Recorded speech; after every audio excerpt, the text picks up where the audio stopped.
ایک بادشاہ تھا، وہ پھولوں کی سیج پہ سویا کرتا تھا. خادمہ اس کے لیے پھولوں کی سیج بچھایا کرتی تھی. مدت گزر گئی، پھولوں کی سیج پہ سونے کا عادی تھا.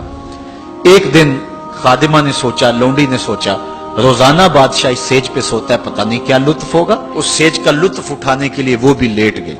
سیج تیار کرنے کے بعد ایک لمحے کے لیے کمر سیدھی کی تو سارے دن کی تھکی ہوئی تھی، آنکھ لگ گئی.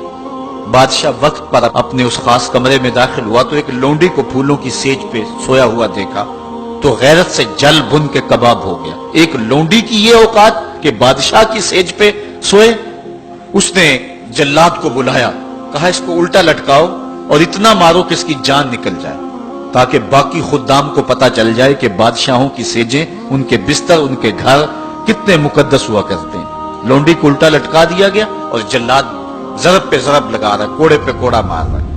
وہ چیختی ہے، روتی ہے، بچا لو مجھے، میری جان نکل رہی ہے. روتے روتے کیا خیال آیا کہ اس نے ہنسنا شروع کر دیا.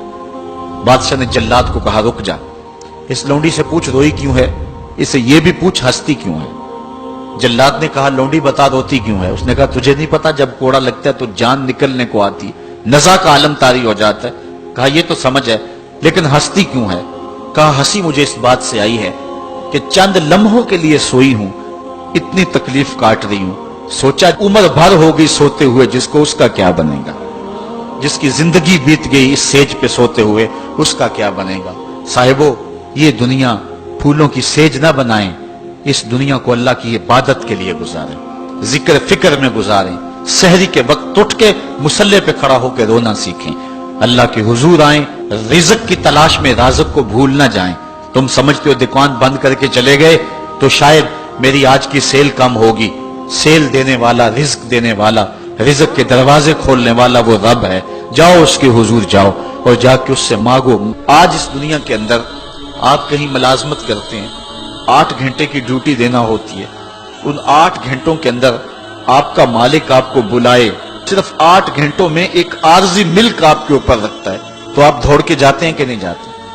آپ کے مہمان بھی آپ کے پاس بیٹھے ہوں اور آپ چائے بھی ان کو پلا رہے ہوں، لیکن باس بلا لے آپ کو اور وہ گھنٹی دے تو آپ بیل پہ سب کو چھوڑ کے بھاگتے ہیں کہ نہیں بھاگتے. مہمانوں سے بھی معذرت کرتے ہیں، مجھے باس نے بلایا، آپ دوڑتے جا رہے ہیں.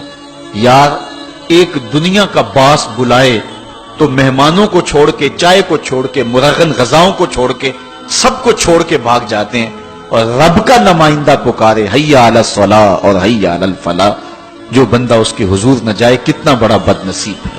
کتنی بد نصیبیاں اس کا مقدر ہیں کہ جو اس کے حضور. لیکن یہ اللہ تعالیٰ جل شانہ کی رحمت کی عمومیت ہے. اگر آج 8 گھنٹے کے لیے آپ کہیں ڈیوٹی کرتے ہیں، وہ آپ کو آواز دے اور آپ نہ جائیں تو وہ آپ کی نوکری ختم کر دے گا، آپ کو سخت سرزنش اسی وقت کرے گا یا پھر آپ کو فارغ کر دے گا.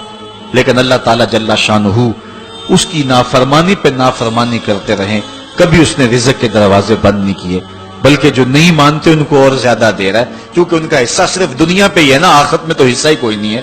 بلکہ فرمایا اگر مسلمانوں کی دل جوئی کا لحاظ نہ ہو تو میں کافروں کے گھروں کی سیڑھیاں بھی سونے اور چاندی کی بنا دوں. چونکہ انہوں نے دنیا کو دیکھا ہے، آخرت ابھی دیکھی نہیں ہے، ورنہ جو ان کے لیے آخرت میں رکھا گیا ہے دنیا کی کوئی شے ان کے نزدیک حیثیت ہی نہ رکھے. بلکہ حدیث میں آتا ہے، صاحب مشکات نے اس کو لکھا کہ دنیا کے اوپر جس کو سب سے زیادہ تکلیفیں پہنچی ہوں گی وہ جنت میں لے جایا جائے گا اور ایک مرتبہ جنت میں جو ہے وہ داخل کر کے نکال دیا جائے گا اور کہا جائے گا کہ بتا دنیا کے اوپر تجھے بڑی تکلیفیں پہنچی. وہ کہے گا یا اللہ مجھے تو کوئی تکلیف پہنچی ہی نہیں ہے. جنت کی صرف آب و ہوا سارے دکھ ختم کر دے گی. اور جس نے تخت و تاج پہ بیٹھ کے بھی زندگی ساری گزاری ہو، حدیث میں آتا ہے اس کو جہنم میں ایک ڈبکی لگائی جائے گی اور پھر اس کو کہا جائے گا بتا تو دنیا کے اوپر کوئی راحت پائی ہے. وہ کہے گا مالک دنیا کے اوپر میں نے کوئی سکھ دیکھا ہی نہیں ہے. ایک ہوتا جہنم کے اندر دیا جائے گا، دنیا کے سارے سکھ ہی بھول جائے گا کہ میں وہاں بادشاہ ہوا کرتا تھا، میں وہاں حکمران ہوا کرتا تھا، پوری دنیا کو میں نے جو ہے وہ ریوڑ کی طرح ہانکا تھا اور انسانیت کا قتل کیا تھا. میری رونق اور میرا تکبر دنیا کو جکا دیتا تھا.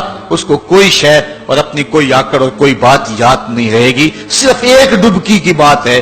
اور جس نے دکھ پہ دکھ کاٹے، غربت، تنہائی، دکھ، اذیت، مصائب، آلام، مشکلات، لیکن ایک بار جنت سے گزار کر کے جنت کی صرف آب و ہوا ہی سنگھائی جائے گی، اس کو کہا جائے گا بتا دنیا کے اوپر تجھے کوئی دکھ پہنچا؟ وہ کہے گا میرے رب دنیا پہ مجھے کوئی دکھ نہیں پہنچا۔ اب بتائیے کہ اللہ کے حضور ہم حاضر ہوں یا کہ دنیا کوئی منشا و مقصود بنا لیں؟ ہماری زندگی کی ڈگر کیا ہونی چاہیے؟ پہلی بات تو یہ ہے کہ جنت کے مقابلے میں اس دنیا کی حیثیت ہی کوئی نہیں، اور دوسری بات اگر دنیا کے اوپر ہم عزتیں سرخرویاں جس کو ہم سمجھتے ہیں یہ سرخرویاں ہیں وہ پا بھی لیں تو وہ کتنا کو عرصہ ہے، پھر اس کا حساب بھی تو ہم نے دینا ہی دینا ہے۔ اس لیے ہم دیکھ لیں جتنا برداشت کرتے ہیں اس کے مطابق جو ہے وہ ہم چلیں۔